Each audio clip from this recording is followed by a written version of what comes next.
Wow, from this opening alone, I can imagine how good this anime patch will be for P5X. みんな見てあそこ初音ミクだ Wait, that's it? Persona 5 The Phantom X is now officially 1 year old for the global server, and to celebrate the milestone, Sega Atlus is giving away a lot of free stuff, from meta jewels, millicoins, and platinum tickets to help you summon characters. Furthermore, P5X is giving another 5-star character selector all the way to Mont Frostgale. But why does it feel like fans aren't happy about all of these things? Are we, as Persona fans, so hard to please that we can't appreciate what we're given? Do we really feel the need to criticize everything Sega Atlus puts out? Why can't we just be grateful for Persona 5 The Phantom X? Oh, Hatsune Miku. Wait, why are people mad about Hatsune Miku? I mean, it's Hatsune freaking Miku. And how come Persona fans are so mad about— oh, that's why. Strange as that might sound, this whole issue started when P5X decided that their anniversary character is going to be Miku. A surprising pick for sure, given how many beloved characters are there from the series that fans have been hoping to see. So here's why P5X players are hating on Hatsune Miku. But before that though, if you're still happy that P5X made it to 1 year in the global server, then like this video and join Otaku Defined for more Persona content.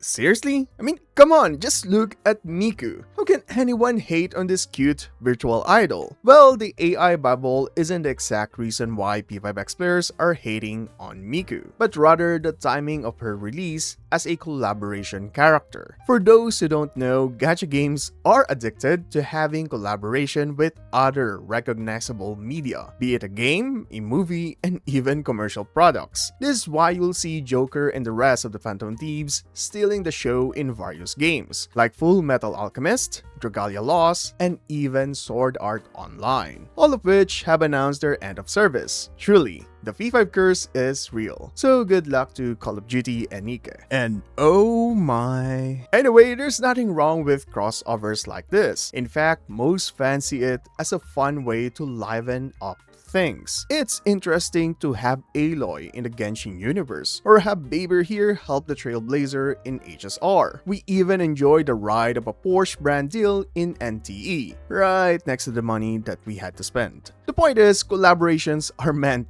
to be fun. A win-win-win situation for the player, as they get to summon a character from another beloved series. The developer, as a crossover character, is famous enough to attract newer players to their games. And the collaborator, as it increases their market reach. But then, there's the anomaly that is P5X's crossover with Hatsune Miku. In theory, this collaboration would have worked wonders, as this won't be Miku's first time collaborating with another Sega game or a gacha game for that matter. The biggest reason why P5X fans are so annoyed at Miku is because she stole the spot for the coveted first anniversary character. Yes, that's the actual cause why P5X devs themselves issued an apology. It's not because gacha gamers are terrible, we are, but there's a deeper reason behind it. If you are outside the gacha space, you would think, why are you even mad about Miku taking the spot of the anniversary character? Well, the reason is that exactly. Anniversary characters are always meant to be special. This spot is always and should be reserved for characters who are vital to the whole plot of the gacha game. That's the exact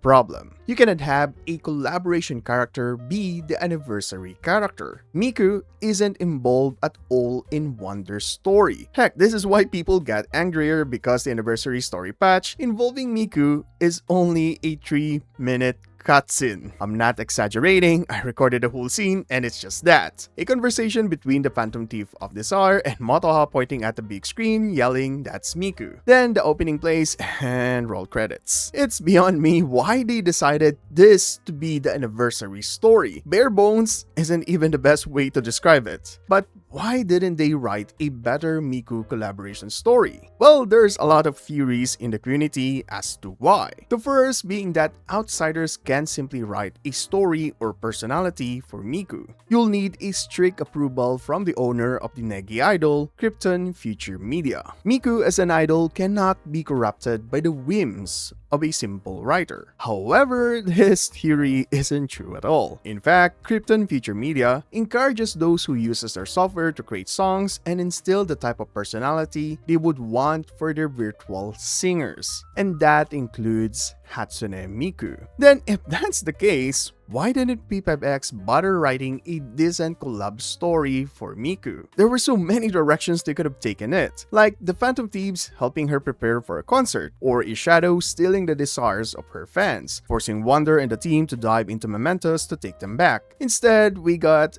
absolutely nothing. Another reason is time restriction and lack of budget. This is coming from the recent Sega Sammy financial report that they are now lowering their budget for GaaS or games as a service. These are the free-to-play games that are mostly played in mobile phones. And rumor has it, even P5X will be affected by the budget cuts despite its recent success. The main culprit for the lack of funding isn't P5X themselves, but Robio, the makers of Angry Birds, that failed to meet Sega's financial expectations. Hence why Sega saw an opportunity with P5X and Miku and devised a smart monetization strategy, one that clearly paid off. Miku drove a significant boost in revenue for P5X, drawing a wave of players back to Steam ready to open their wallets just to summon Miku. Miku is even the most viewed Phantom Idol reveal, except the execution wasn't correct. If they only waited for another patch or at least next month to put Miku in, then they could have made more money and not anger the fans. Like imagine if we have gotten Elizabeth or the most requested character in P5X, the P3 Kotane. It would have broken a lot of banks. However, they were actually forced into a wall when they decided to hold P5FES in the Asian server, which featured the dancing version of the characters while also making this another sync patch. So the Asian server are waiting for their next dance version character, while the global server is waiting for the anniversary character. And the fact that Miku is a P4 character from its Dancing All Night spin-off, so combining the two seemed like a reasonable call at that time. It wasn't. Another reason why P5X fans are hating on Miku is that the anniversary character is always overpowered, with kits strong enough to break the game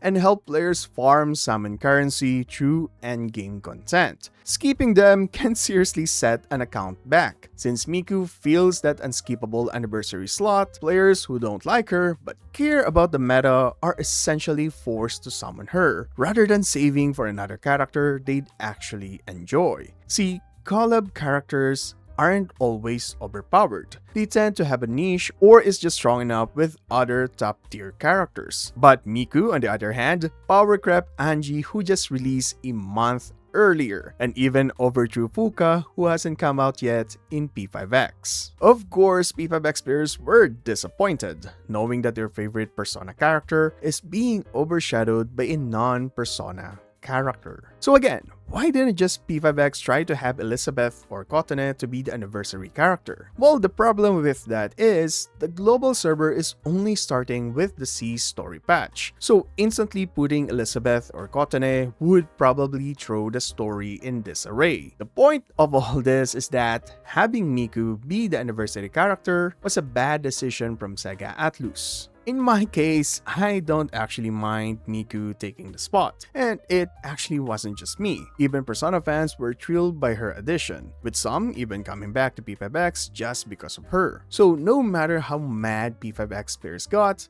we cannot deny that Hatsune Miku freaking sells. That said, it doesn't change any of the points I've made throughout this video. What annoys me more is that we have to wait 2 more patches for the next main story update. I was hoping it would drop with the anniversary patch, but all we got was Motoha pointing at Miku. Anyway, at least it's not all gloom and doom for Persona fans, as we've actually been winning lately with a trailer of Persona 4 Revival looking to be the best remake ever. And then we have the confirmation of the most awaited JRPG, Persona 6. But this game is looking to be the darkest Persona game ever. If you're curious why, then check this video out. Join Otaku Define for more Persona content. This is Math, and stay awesome, my dudes.